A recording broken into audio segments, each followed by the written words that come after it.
대한민국의 어느 도로. 이곳에는 미국인으로 보이는 중년 남성이 한국인 동료와 함께 차를 타고 근무지로 향하고 있습니다. 그런데 이 도로에는 한창 차량이 정체되어 많은 차량이 오도 가도 못하는 상황인데요. 이러한 상황 속에서 갑자기 미국인 남성은 자신의 앞에서 벌어지는 괴상하고 공포스러운 상황에 서서히 벌어지는 입을 다물지 못한 채 경악하고 맙니다. 도대체 그곳에서는 무슨 일이 벌어진 것일까요? 안녕하세요. 저는 미국에서 경찰관으로 근무 중인 존이라고 합니다. 위대한 미국 경찰관으로 근무하며 약 10여 차례의 수상 경력까지 있을 정도로 나름대로 유능한 경찰이라고 자부하죠. 그래서인지 저는 미국의 아주 보수적인 경찰이라고 볼 수 있겠습니다. 저는 다른 나라로 여행을 거의 다녀본 적이 없고 그러고 싶은 생각도 없었죠. 미국보다 살기 좋은 나라가 없다는 생각 때문이었고 제가 미국인이라는 것에 굉장한 자부심을 느끼고 있었기 때문입니다. 저에게 오직 중요한 것은 우리 가족이 있는 이곳 미국에서 경찰관으로 근무하며 행복하고 성공적인 인생을 사는 것뿐이었죠. 저에게 그러한 일들이 일어나기 전까지는 분명히 그랬습니다. 다른 나라들은 어떤지 모르겠지만 미국의 경찰은 한 군데의 지역에 오랜 시간 머무르게 하지 않고 주기적으로 파견 형식으로 돌아가면서 로테이션 형식으로 근무지를 배정받습니다. 그리고 1일 3교대를 원칙으로 한 개 팀씩 주간과 야간, 심야 근무를 하게 되지요. 그 중에서도 미국 영화에서 자주 등장하는 NYPD 같은 초대형 경찰청들을 제외한 대부분의 중규모 도시의 경찰들은 각 도시의 시 예산도 부족하고 인력이 부족한 경우가 많습니다.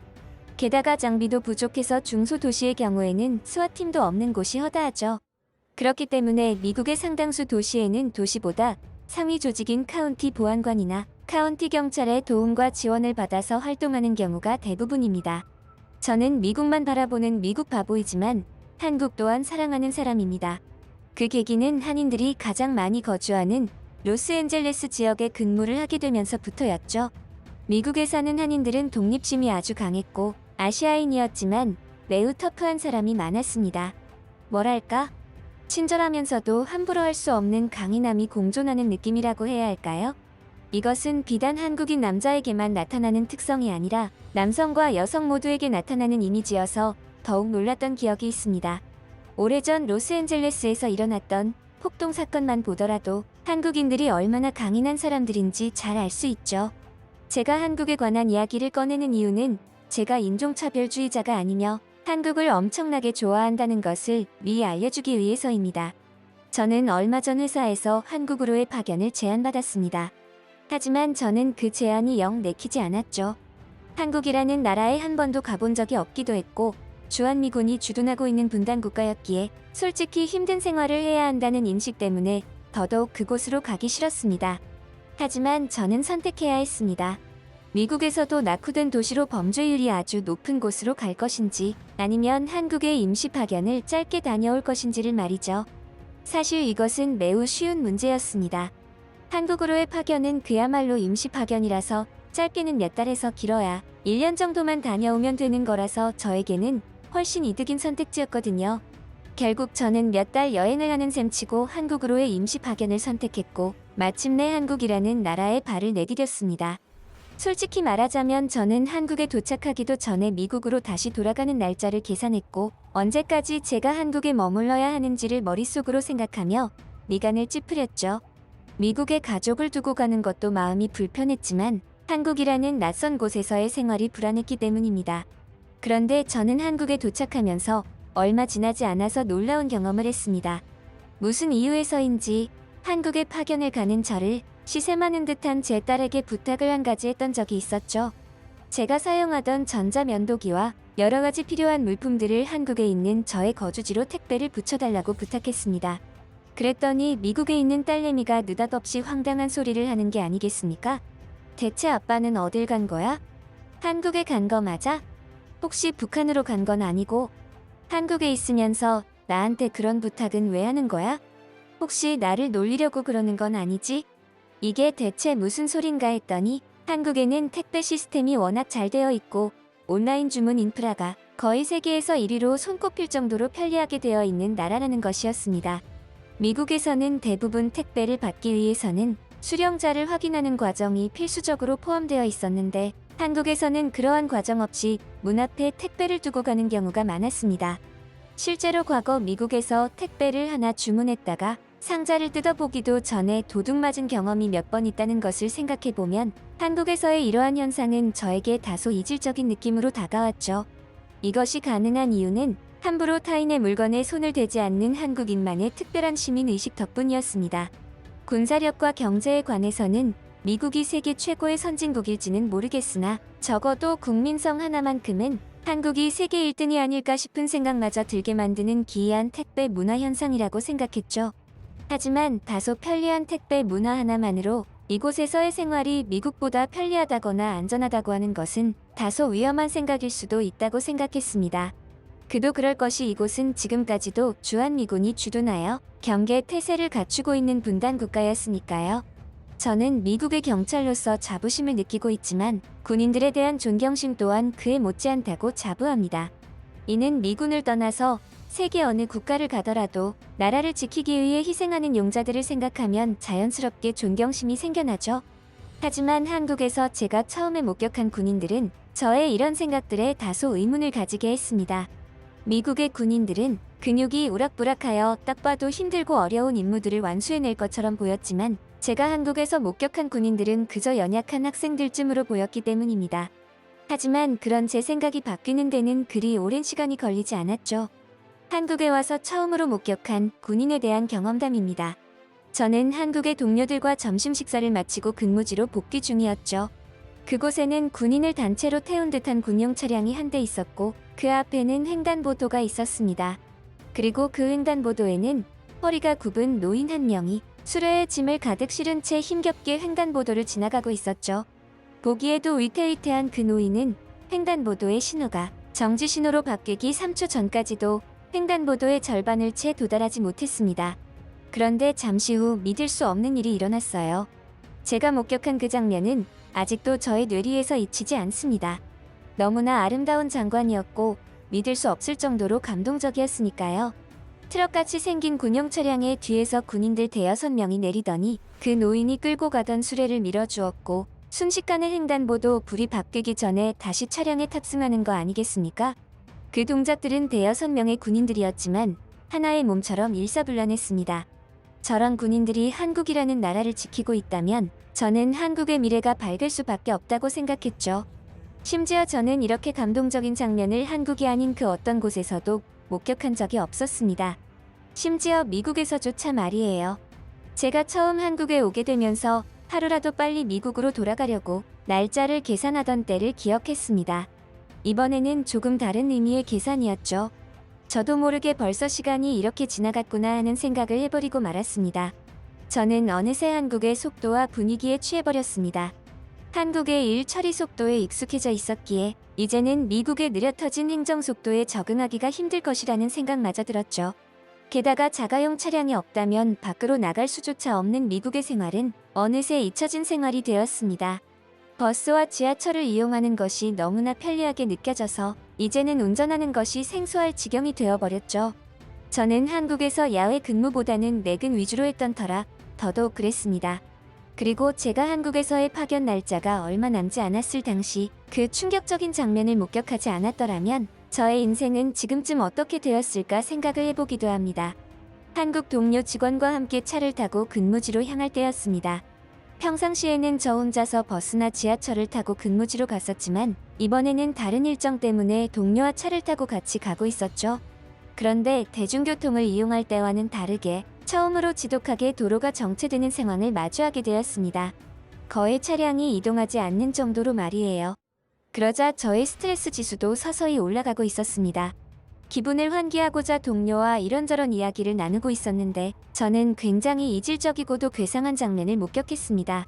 옆에 한국인 동료가 있음에도 한국이 선진국으로 지위가 변한 게 언젠데 아직도 이런 후진함을 간직하고 있느냐고 혼잣말을 했을 정도로 저에게는 충격적으로 다가왔던 장면이었습니다. 분명히 도로는 2차선이었지만 무슨 일인지 우리의 앞쪽에는 차들이 서서히 양옆으로 벌어지는 게 아니겠습니까? 마치 2차선을 3차선으로 만들려는 것처럼요. 그러더니 멀리서 한 대의 차량이 보였습니다. 이상한 점은 그 차량이 점점 더 우리가 있는 차량과 가까워지고 있다는 것이었습니다. 역주행이었죠. 아니, 설마 길을 잘못 들어서 역주행을 하는 건 아닐 테고 대체 뭐지? 해당 차량은 구급차도 아니었고 경찰 차량도 아니었습니다. 일반 승용차인 것을 보면 일반인일 텐데 왜 이런 짓을 벌인 거지? 혹시? 저는 본능적으로 만약 저 차량이 범죄자의 차량이거나 경찰에 의해 쫓기다가 역주행을 하게 된 것은 아닐까 하는 생각을 했습니다. 너무 영화를 많이 본 것이 아니냐고 하는 사람도 있을지 모르겠지만 저는 실제로 미국에서 그러한 일을 겪은 적이 있었습니다. 그런 자들은 위급한 상황에 몰리게 되면 역주행하는 일들이 비일비재했으니까요. 그러한 생각에 이르자 저는 옆에 있는 동료에게 제 생각을 말하고 여차하면 우리가 범인을 체포하자는 말까지 나누며 작전 수행을 미리 맞추어 보았습니다. 그리고 서서히 그 차량은 우리와 가까워졌고 얼마 지나지 않아서 우리는 그 차량과 마주했습니다. 모세의 기적과도 같은 장면을 목격한 그날 이후로 저는 완전히 한국과 사랑에 빠져버리고 말았습니다. 참 아이러니한 일이지 않습니까? 역주행하는 차를 보고 한국과 사랑에 빠지다니. 그 차량을 범죄 차량으로 생각하여 체포하려고 했던 저는 얼마 지나지 않아서 소스라치게 놀라며 다른 차량과 마찬가지로 모세의 기적 행렬에 참여하고 말았습니다. 그 차량은 범죄자가 탑승한 차량이 아니었습니다. 그곳에는 젊은 한국인 남자가 운전하고 있었고 뒷좌석에는 고통스러워하는 그의 아내가 탑승하고 있었죠. 한껏 부풀어 올라있는 배를 부여잡고 말입니다. 알고 보니 그 차량은 위급하게 출산을 해야 하는 임산부와 보호자가 탑승하고 있는 차량이었습니다. 그런데 병원으로 가는 와중에 차가 너무 막히는 바람에 당황한 보호자는 병원으로 가는 길을 잘못 들었다고? 그런데 놀랍게도 보호자는 차가 막히는 구간을 이용하여 차를 잠시 정차시킨 후 앞차의 운전자들에게 자신의 사정을 이야기했고 그 사정을 들은 도로의 운전자들은 마치 도미노 게임을 하듯 앞차가 다음 앞차에게 그리고 그 앞차는 또 다음 앞차에 전달하여 이러한 모세의 기적이 일어났다는 것이었죠. 저는 스스로가 미국인인 것에 굉장한 자부심을 느끼고 살아온 사람이었습니다. 하지만 그 순간만큼은 제가 한국인이 아니라는 사실에 슬펐고 저들이 한국인이라는 사실에 질투심이 생길 지경이었습니다. 제가 미국으로 돌아간 다음에야 듣게 된 사실이지만 모세의 기적을 만들어낸 한국의 젊은 아빠는 무사히 병원에 도착하였고 아내와 아이도 모두 건강하다고 했습니다. 지금은 다시 미국으로 돌아와 미국 경찰로서 임무를 다하고 있지만 한 번씩 한국에 대한 소식을 들을 때마다 그 일이 생각나며 저도 모르게 미소를 짓게 됩니다. 그리고 그 모습을 본 제 딸은 저를 놀리곤 하죠. 아니, 아빠는 한국 이야기만 나오면 그렇게 혼자서 실실 웃더라. 한국에 뭐 좋은 거 숨겨둔 거 있어? 설마 엄마 몰래 애인이라도 만든 거야? 엄마한테 다 이른다.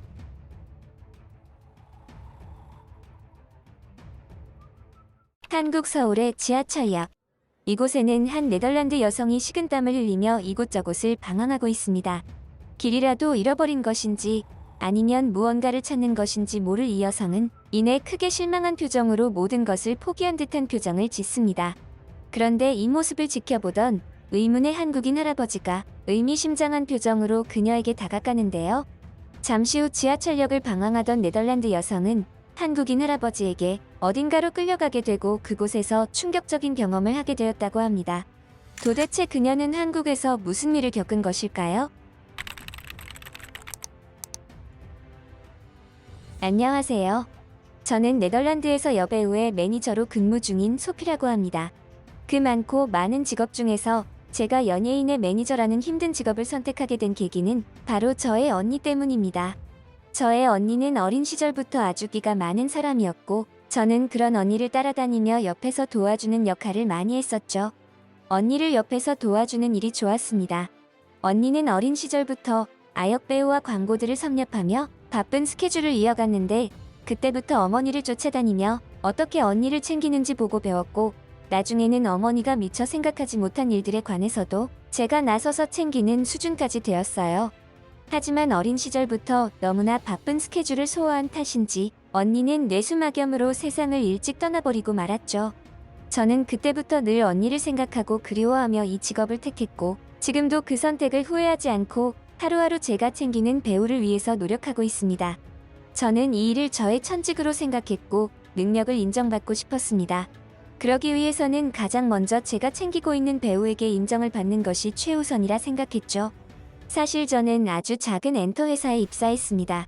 그러다 보니 배우들도 대부분 무명 배우가 많았고 제가 지금 챙기고 있는 여배우도 마찬가지로 아직은 이름이 널리 알려지지 않은 무명의 배우였죠.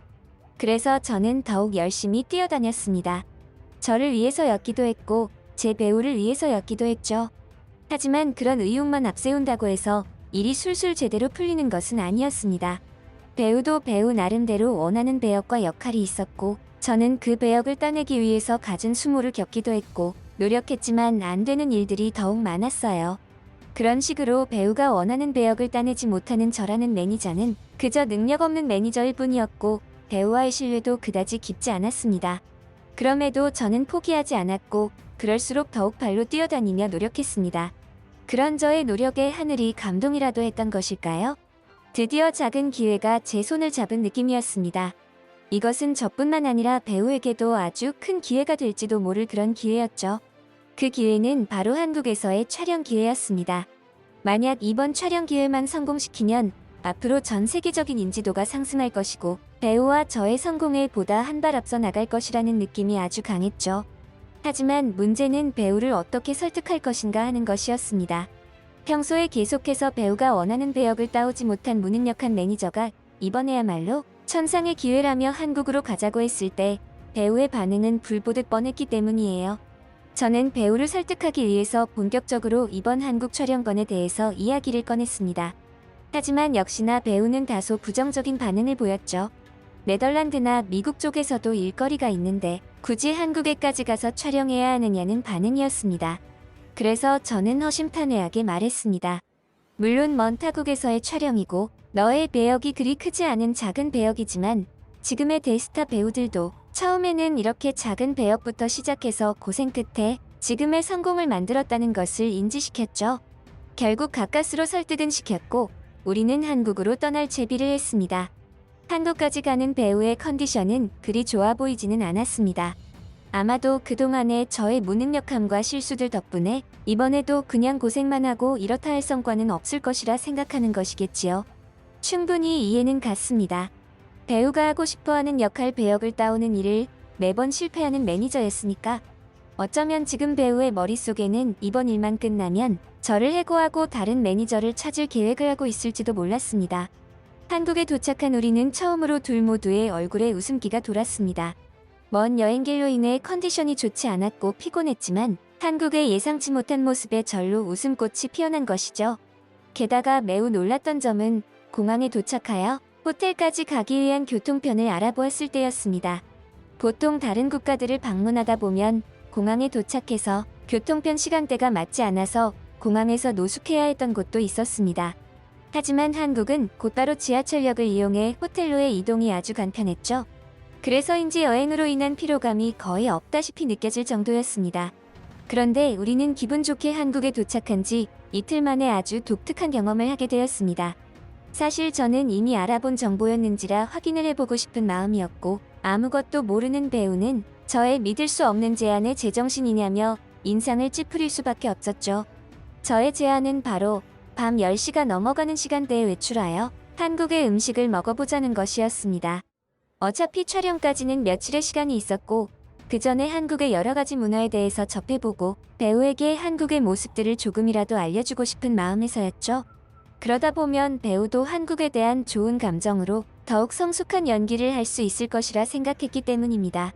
사실 한국의 공항에서부터 한국의 상점들은 네덜란드나 유럽권의 상점들과는 조금 다르다는 것을 눈치챘습니다. 치안 문제 때문에 당연히 있어야 할 경비나 경찰들이 배치되어 있지 않았던 것이죠.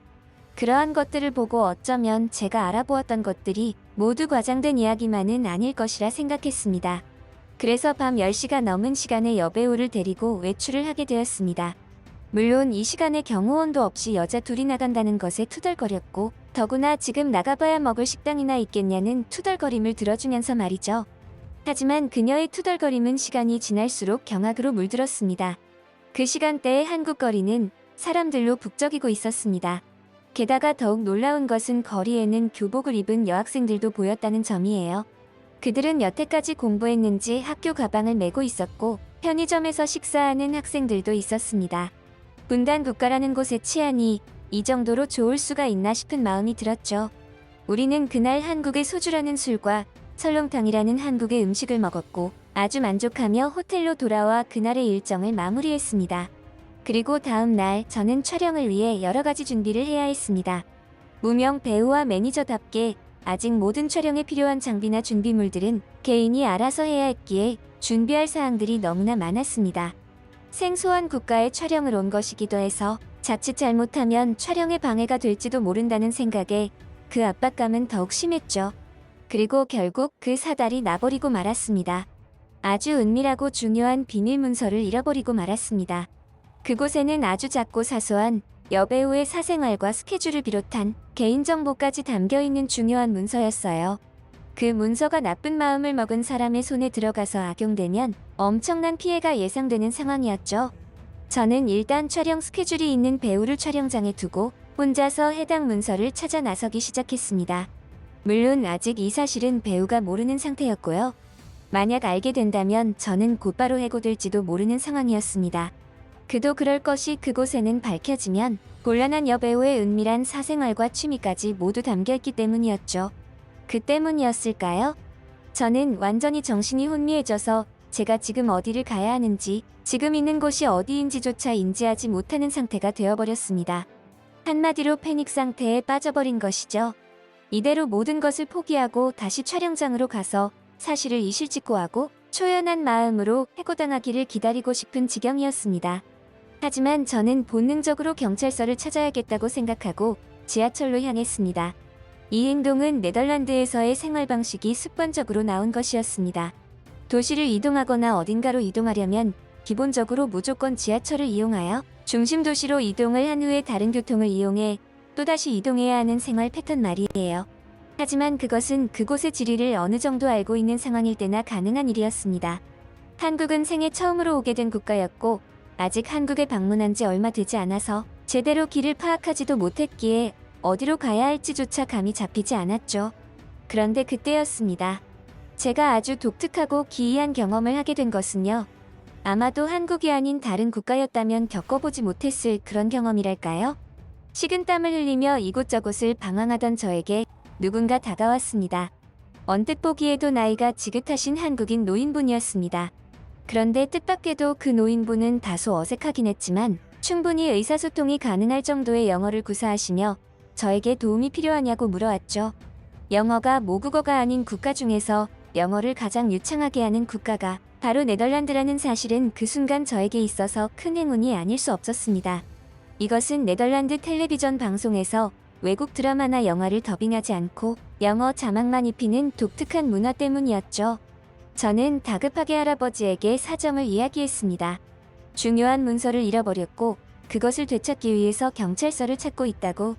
그리고 혹시나 잃어버린 문서를 되찾기 위해서 다른 좋은 방법이 있느냐고요. 저의 사정을 들은 할아버지는 저에게 아주 뜻밖의 제안을 했습니다. 제가 문서를 잃어버린 장소를 물었고 이곳과 그리 멀지 않으니 자신과 함께 가보자고 했어요. 솔직히 처음에는 몹시 나쁜 상상을 하기도 했습니다. 보기에는 너무나 선해 보이고 착한 인상의 한국인 할아버지셨지만 영화에서처럼 저를 어딘가로 데려가서 무서운 일행들이 저에게 해코지를 하려는 것은 아닐까 하는 막연한 두려움이 생겼던 것이죠. 결국 저는 긴장을 늦추지 않은 채 할아버지를 따라 나섰고 그곳에 도착한 할아버지는 주위를 이리저리 살펴보더니 말도 없이 갑자기 어딘가로 향했습니다. 뭐지? 설마 일행을 데리러 가는 건가? 어떡하지? 이대로 도망가야 하나? 영화의 장면들이 떠오르며 공포감은 더욱 심해졌습니다. 한국인 할아버지가 다가간 곳은 다름 아닌 편의점이었습니다. 혹시 모를 사태에 대비하여 간격을 두고 할아버지를 뒤따라간 저는 할아버지가 무엇을 하려는 것인지 예의주시했죠. 그런데 할아버지는 편의점 사장에게 연신 고개를 숙이며 무언가 부탁을 하는 게 아니겠습니까? 그러더니 편의점 사장과 함께 모니터 화면을 들여다보더니 잠시 후 저에게 따라오라며 또다시 어딘가로 데려가기 시작했습니다. 그리고 할아버지가 데려간 그곳에서 저는 할아버지에게 감사의 마음으로 뽀뽀라도 하고 싶은 마음이 들게 되었죠. 알고 보니 지하철역에서 만난 할아버지는 외국인 관광을 안내하는 외국어 봉사회라는 단체의 일원이셨습니다. 그리고 할아버지는 편의점에서 CCTV를 확인하고자 했던 것이고, 개인정보 문제 때문에 처음에는 거절하던 편의점 사장도 저의 사정을 들은 것인지 허락을 해주었고, 누군가 제가 있던 자리에 남겨진 문서를 가져가는 것이 촬영되었던 것이죠. 그런데 그 문서를 들고 간 사람은 다름 아닌 근처 식당의 종업원이었습니다. 해당 직원분은 식당 근처 벤치에 서류 더미가 있자 손님 중에 누군가 두고 간 것이라고 생각하여 식당으로 가져간 것이었다고요. 그리고 영업시간이 지날 때까지 주인이 나타나지 않으면 그대로 경찰서에 가져다 줄 계획이었다고 했죠. 이 모든 사실은 제가 챙기는 여배우에게 비밀로 했어도 아무런 상관이 없는 일이었습니다. 아니, 차라리 비밀로 했다면 저에게는 더욱 좋았을지도 모르죠. 하지만 저는 그러지 않았습니다. 배우에게 이러한 사실을 이실직고 했고, 그녀도 처음에는 매우 놀라는가 싶더니 이내 흐뭇한 미소를 지으며 고개를 끄덕이더군요. 이제야 알겠다면서 말이에요. 그리고 저에게 처음으로 고맙다는 말을 해주었습니다. 나에게 솔직하게 그런 이야기를 해주어서 고맙고, 한국이라는 나라의 일거리를 만들어 주어 고맙다고. 한국의 촬영을 마치고 다시 네덜란드로 돌아온 저희는 그 어느 때보다 열정적으로 작업에 매진하고 있습니다.